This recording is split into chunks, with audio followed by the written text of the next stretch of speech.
Morning students. Doctor Jayant IIT and medical academy कोडोलीतर्फे फिजिक्सच्या online लेक्चरमध्ये आपलं स्वागत आहे. लास्ट लेक्चरला आपण डायमेन्शन्स बघितले. त्या पॉईंटचं नाव होतं डायमेन्शनल ॲनालिसिस.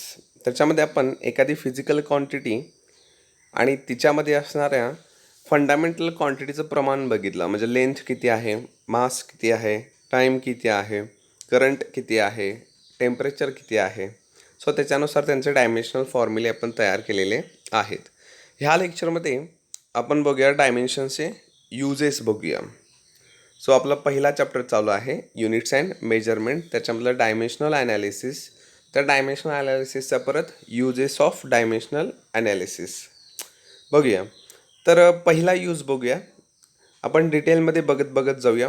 आज फक्त पहिला होईल, त्यानंतर उद्या दुसरा आणि तिसरा असे 3 युजेस आहेत आणि तिन्ही युजेस आपण काय करूया डिटेलमध्ये बघूया. सो पहिला यूज बघा, to check the correctness of physical equation. एखादं इक्वेशन दिलेलं असेल, उदाहरणार्थ इथं आपल्यासमोर इक्वेशन आहे V = U+AT. आता हे एक इक्वेशन आहे आणि त्याच्यामध्ये फिजिकल क्वांटिटी भरलेल्या आहेत, जसं की velocity, initial velocity, final velocity, acceleration A आणि टाईम T. हे इक्वेशन तुमच्या ओळखीचं आहे. हे तो आपण बघितलेलं मोशन चॅप्टरमध्ये बघितलेलं आहे, कायनेमॅटिक्स चॅप्टरमध्ये बघितलेलं आहे. न्यूटनचे 3 काय आहेत इक्वेशन्स आहेत मोशनचे, त्यातलं हे काय आहे पहिलं आहे V = U+AT. मग आता आपल्याला काय करायचं आहे, तर पहिला यूज काय सांगतोय की चेक करायचं आहे. काय चेक करायचं आहे? Correctness of physical equation. आता करेक्टनेस ऑफ फिजिकल इक्वेशन म्हणजे काय ते बघूया. त्याच्यासाठी समजून घ्या की हे दिलेलं जे इक्वेशन आहे ह्याच्यामध्ये किती फिजिकल क्वांटिटी आहेत. तर पहिली आहे V म्हणजे फायनल वेलॉसिटी, दुसरी आहे U म्हणजे इनिशियल वेलॉसिटी, तिसरी आहे A ॲक्सेलरेशन आणि चौथी आहे टाईम. मग ह्याच्यामध्ये काय आहेत, ह्या फिजिकल क्वांटिटी आहेत. आता जर असं मॅथमॅटिक्सच्या दृष्टीने बघा की ह्या इक्वेशनमध्ये टर्म्स किती आहेत. तर टर्म्स म्हणजे आपण काय म्हणतोय की जे = साईननं सेपरेट असतील, प्लस साईनमुळे सेपरेट असतील किंवा मायनस साईनमुळे सेपरेट असतील. मग ह्याच्यामध्ये V म्हणजे पहिली टर्म, U म्हणजे दुसरी टर्म आणि AT म्हणजे काय आहे तिसरी टर्म. सो ह्या इक्वेशनमध्ये किती टर्म्स आहेत? 3 टर्म्स आहेत.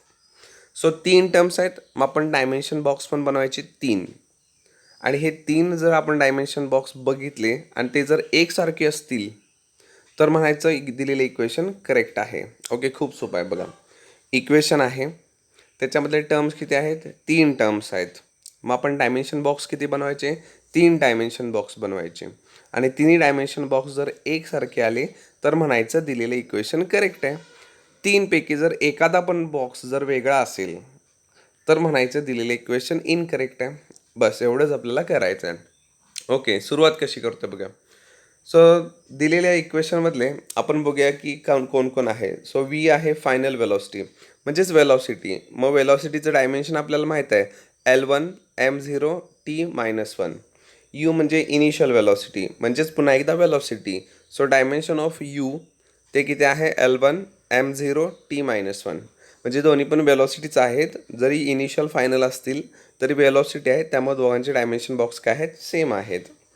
नेक्स्ट आहे ॲक्सेलरेशनचं डायमेन्शन आहे L1 m0 t-2 आणि टाईम म्हणजे फक्त टाईम, त्याच्यामध्ये लेंथ नाही किंवा मास नाही. सो टाईमचं डायमेन्शन असणार L0 m0 t-1. सो हे झालेत जे वरती इक्वेशनमध्ये दिलेल्या जेवढे काही फिजिकल क्वांटिटी आहेत त्या सगळ्यांचे डायमेन्शन्स. आता हे डायमेन्शन्स मी डायरेक्ट तुम्हाला सांगितलेत कारण मागच्या लेक्चरमध्ये आपण वेलॉसिटी ॲक्सेलरेशनसाठी डायमेन्शन्स तयार केलेले आहेत. इन केस जर हे उद्या समजा एक्झामला तुम्हाला विचारलं आणि तुम्हाला वेलॉसिटीचं डायमेन्शन पार्ट नाही आहे, ॲक्सेलरेशनचं डायमेन्शन पार्ट नाही आहे, तर मग ते तुम्हाला तयार करायला पाहिजे आणि त्याच्यासाठी तुम्हाला त्यांचे फॉर्म्युले माहिती असायला पाहिजेत. लास्ट लेक्चरमध्ये आपण बघितलेत की डायमेन्शन्स कसे तयार करायचे.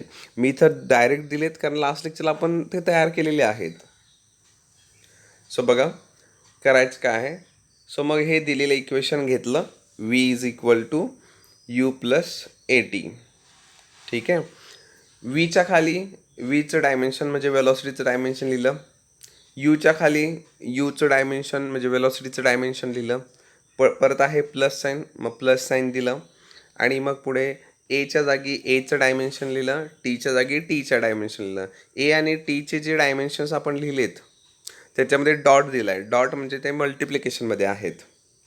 ओके, सो आपण घेतलं इक्वेशन, त्याच्या खाली त्या सगळ्या क्वांटिटीचे भरले दुसऱ्या स्टेपला डायमेन्शन्स. तिसऱ्या स्टेपला बघा, वीचं डायमेन्शनमध्ये काही चेंज होणार नाही कारण तिकडे अजून कोण नाहीच आहे, वीच एकटं आहे, सो ते डायमेन्शन तसंच राहील. दुसरी टर्म यूचं डायमेन्शन पण तसंच राहील, काही चेंज नाही. प्लस इकडे थोडंस बघा, इथे आता काय आहे शेवटी की 2 डायमेन्शन्स बॉक्स आहेत. शेवटी इथे काय आहेत, 2 डायमेन्शन्स बॉक्स. एक आहे एचा आणि एक आहे टीचा, आणि दोन्ही पण बॉक्सेस काय आहेत, मल्टिप्लिकेशनमध्ये आहेत.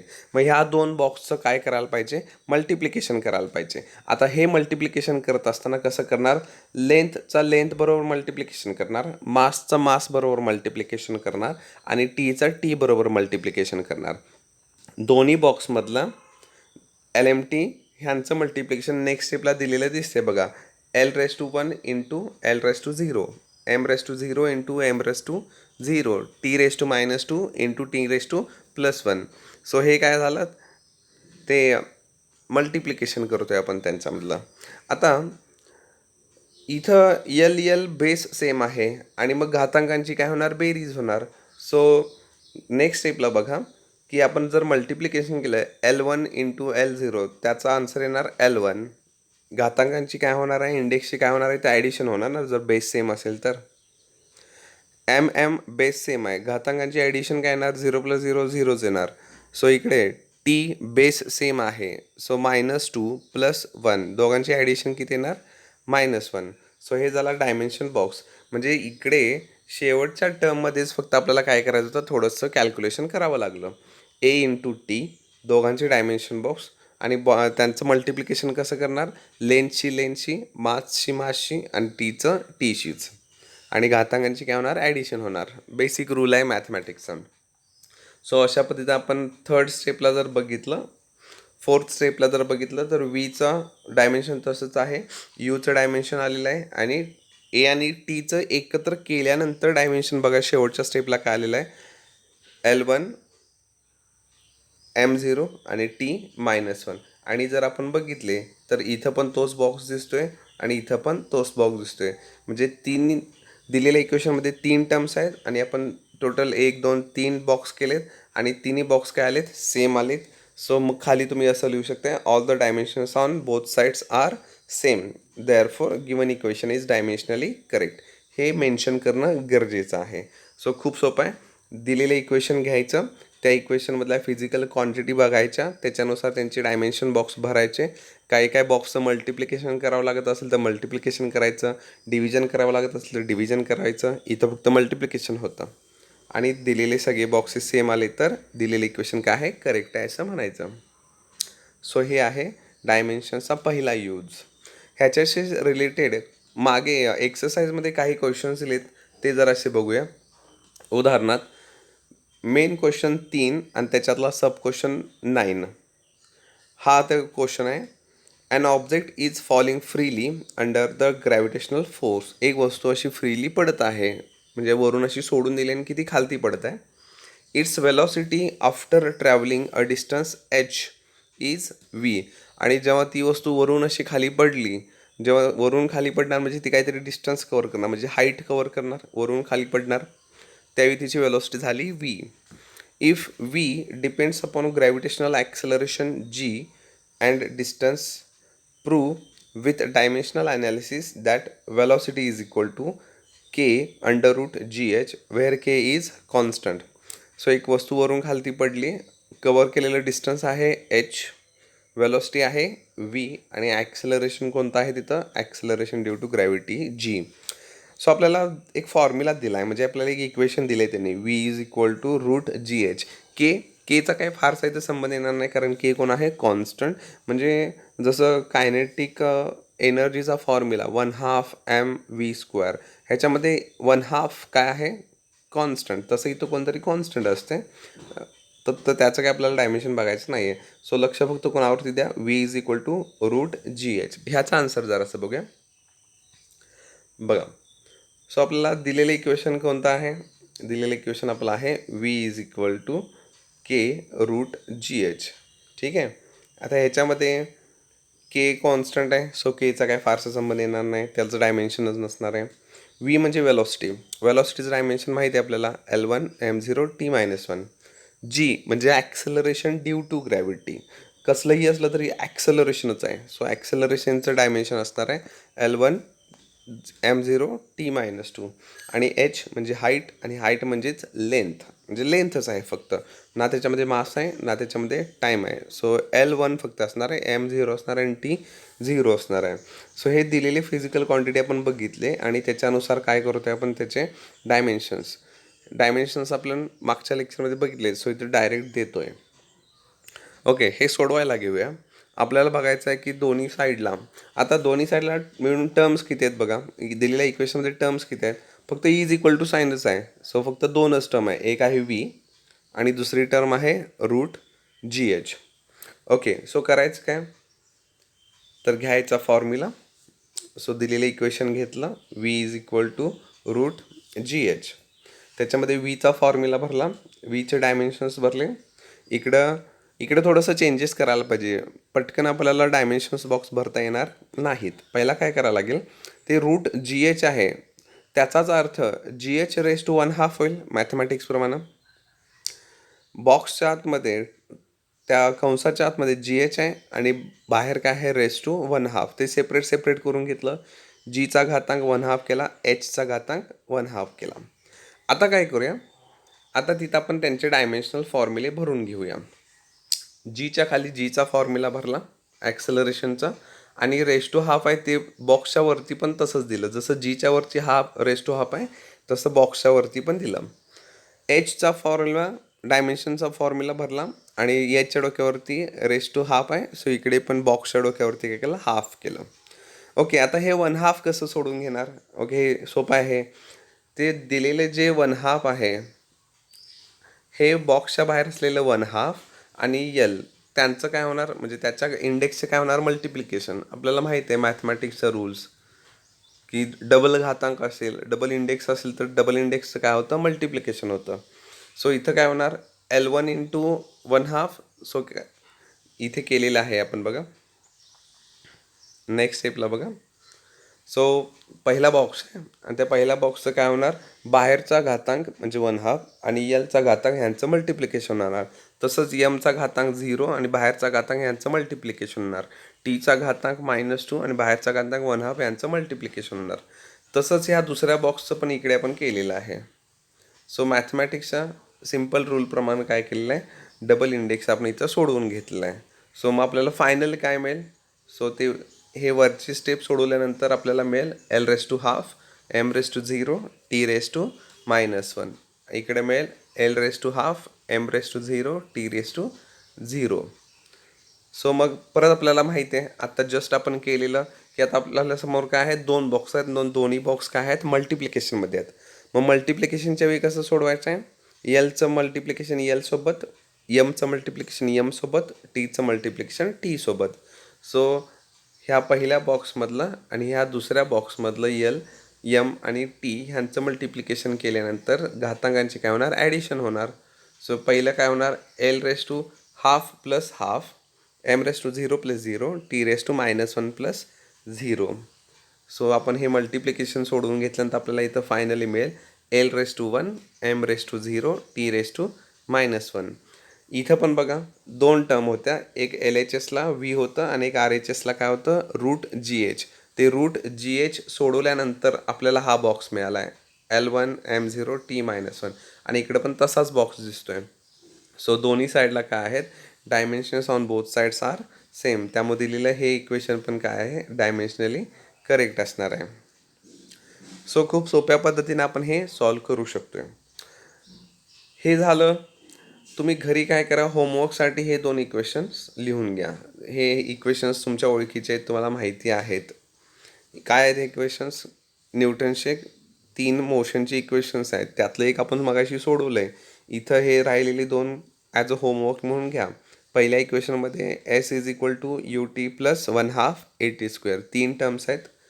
दुसऱ्या ह्याच्यामध्ये v square is equal to u square plus 2as, ह्याच्यामध्ये पण काय आहेत, 2 टर्म्स आहेत, सॉरी 3 टर्म्स आहेत. सो वरती 3 बॉक्स सेम येतात का बघा, दुसऱ्यात 3 बॉक्स सेम येतात का बघा, आणि हे सोडून तुमचा पहिला जो डायमेन्शनचा यूज आहे तो क्लिअर होऊन जाईल. नेक्स्ट आणखी एक आहे क्वेश्चन 3मध्ये, तिसराच बघा.